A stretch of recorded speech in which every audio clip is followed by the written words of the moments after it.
Yes, and right there, let me have a gloop of tea. Winter mug, yes. Maybe we'll get snow. I love snow. I want snow so badly. That reminds me of something else. The first image that I had of my own soul, remember the movie Frozen? Where, what's her name? Anna and Elsa? Yes. Elsa is, it's at the end, or I don't remember exactly. I have to watch it again. But there's this big snow crystal right in the sky over them. And that's her freezing power, her cold power or something like that. And she manages through the story to sort of extract all the cold that she's been spreading around and make it, focus it all back up into that beautiful crystal shape right there. Gods. Yeah, there's points of the story that I don't like so much, but this is just another great animation movie that I personally think it was very much. I'm grateful for that image, because to me that image of that perfect crystal right there, that is the soul right there. So what I was going on about just now, so this is actually sort of part 2 of part 1, which I'll be uploading in a bit. It's the capacity for us to work with the perspective of the soul. That's something that's really happened to both of us. And I'm telling you about this now because my husband and I had an argument, yes, a serious one, because he'd kind of overworked himself and he'd sort of frozen himself. So he came home Wednesday evening and he was kind of like flatlining, he wasn't really there. And he was, in the old days, before he got his operation and before we discovered that he was a womb twin survivor and all those things, he used to be angry in those type of situations. When he was overworked like that, he would be upset and he would have a hard time dealing with that, and he would react to all of that with pressure, with anger. And I could feel the anger then, and I would always react badly to that as well, because I didn't do anything to deserve that, of course. Slight irony there. I hope you perceive the slight irony. Only slight. But in the old days, you could feel that he'd be angry and upset and all the rest of it, and wanted to be left alone. So nowadays, he doesn't get angry anymore, but he still doesn't know how to work with this type of situation. And he gets kind of angry or kind of upset with himself for being upset. He gets angry at himself for being angry. He gets upset at himself for being upset. Meh, really. And so we had a couple of discussions and a couple of exchanges of messages and back and forth and so on.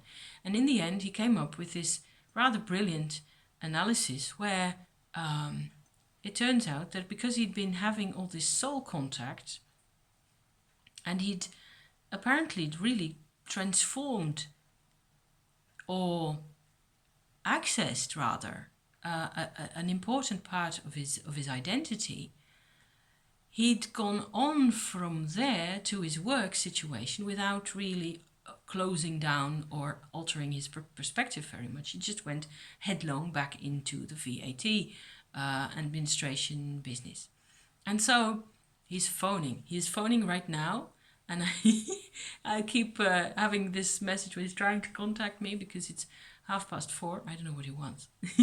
I'm not going to stop recording now because he's wanting to. I'll get back to him in a couple of minutes. Where was I?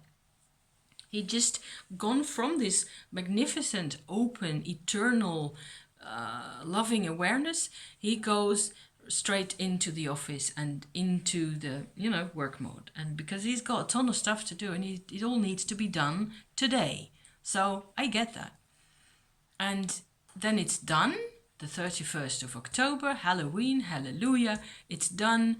Everybody's had their tax files submitted, and so everybody's relieved, everybody's exhausted, the whole clan is exhausted, and everybody's hanging there with their tongues out of their mouths, jaws on the floor, sort of style. And he finds that he can't cope because the perspective in his consciousness really is still the soul perspective, the perspective of perfection and perfect symmetry, perfect organization.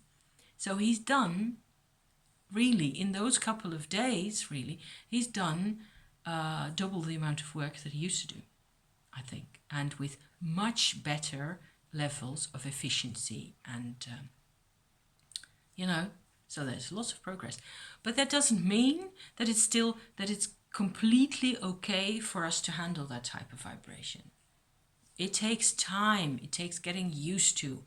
And if you get angry or upset, or you just feel completely knackered and beaten down because your vitality hasn't been able to keep up with all this, or maybe you haven't slept enough, or maybe there's just too much time spent on all those people, and it was just it's a noise and a crowd, and it's, So together we sort of figured that out, that he, needed to take a couple of steps back so as that to see the perspective of the normal life and the soul connected life, the life that's connected to soul and to identity and self, really, and to sort of, look at those two within the same image and sort of make it easier for ourselves to have a couple of, steps in between, or whichever way you like to look at that type of stuff, to make it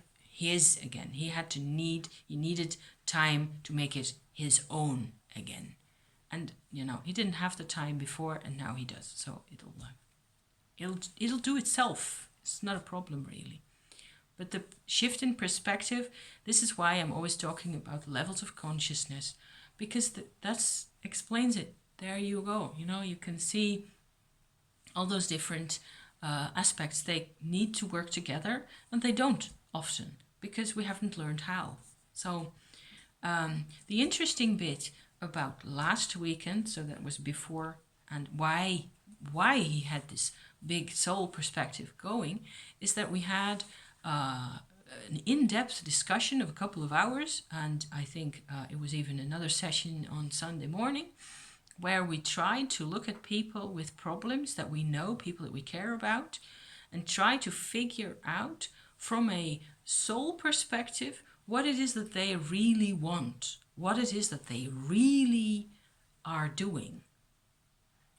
And it worked wonders. And I was just writing and taking notes, and he was being so intuitive. It was incredible. He was talking about my grandfather that he's known up until, 23 years ago, because then the old man passed away. And he's known him for, I suppose, 10 years or so, max. And he said the man has a problem with, what was it that he said exactly? Something about humility and the fight whether to be subservient. That was the word that he used. All this was going on in Dutch, of course, so I have to translate from one lingo to the other. My granddad had a problem with subservience, and it was like his challenge was to investigate in his life all of it, what it meant to be subservient to something else, because that gave him a particular kind of experience. And so that's one way, one person that we looked at. I think we looked at 10 people or so. And in each case, together we tried to refine each time, why is it that these, because they're always positive values. At some point, if you go in deep enough, a positive value comes out. There is something that the soul wants to investigate. There's a quality a position, a feeling. What happens to me if I do this? If I stick my fingers into the socket of the universe, what will happen? You know? What will happen if I hit this troll over the head with a club? With his own club. I'm talking Terry Pratchett here. If you don't know Terry Pratchett, it's hysterical. He's one of my favorite authors of all time. So that was so interesting how we could work together, we could discuss this, we could have this fabulous conversation, because both of us were only interested in having the most compassionate view possible of those people. People who have hurt us. People who have hurt people who have afterwards hurt us, you know? So grandparents in particular. It was so interesting to try and look at this. And the way we went about this in the beginning of the conversation, that's the one thing that I really want to give to you right here, and then I'm gonna, close up for the day, is to for myself, I've been working on that for myself as well, to imagine myself, visualize myself sitting on the edge of a pond with a, clear, flat surface, and instead of having a moon or a sun over the top of my head, there would be the light of my soul, my own, okay?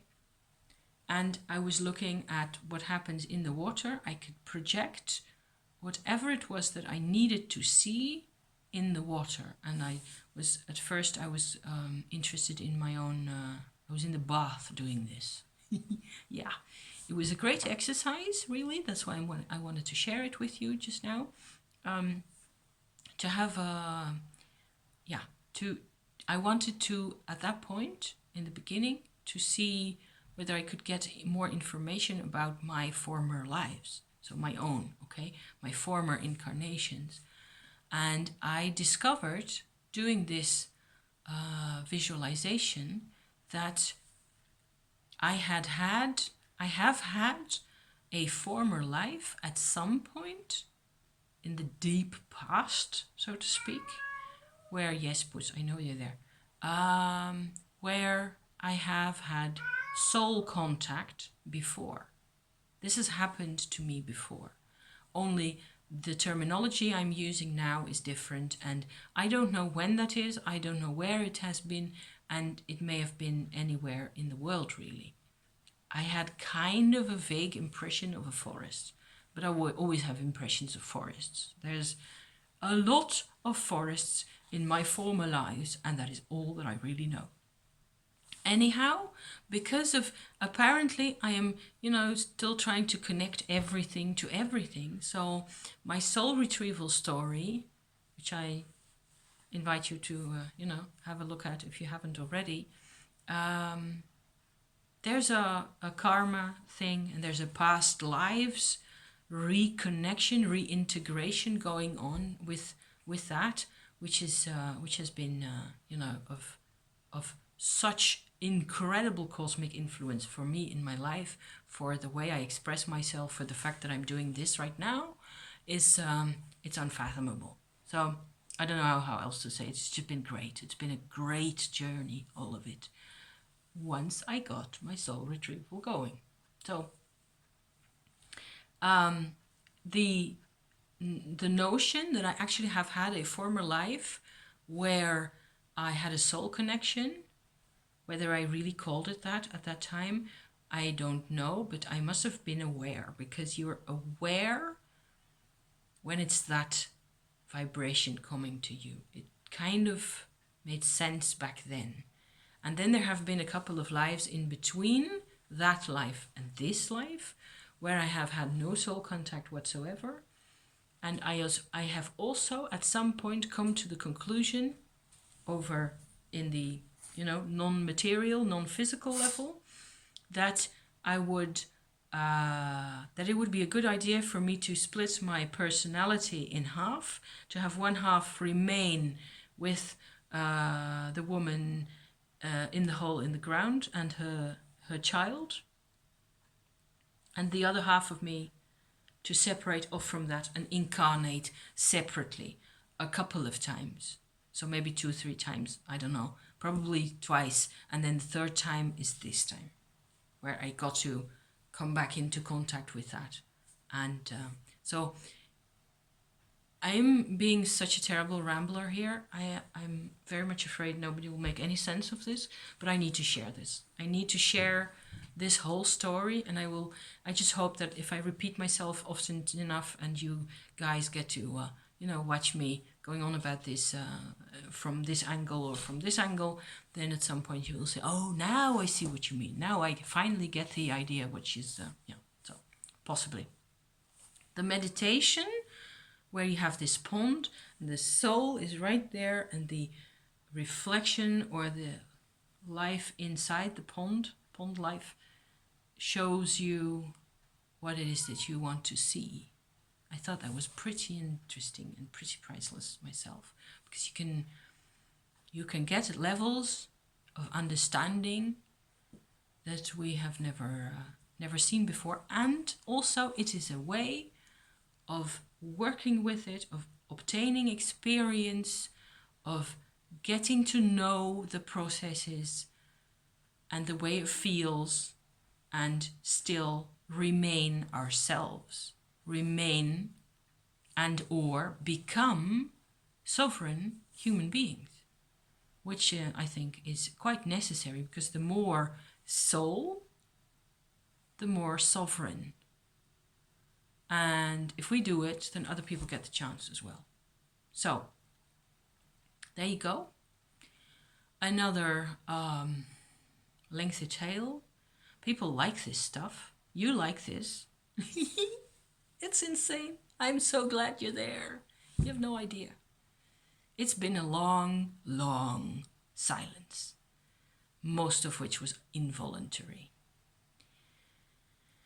And I just love to, go on about this stuff forever. I'll go on and on. Have a great weekend, guys. I know I will. And I will upload this when opportunity arises, soon enough. Next stop, pancakes. Bye for now. Bless you all. Bless you.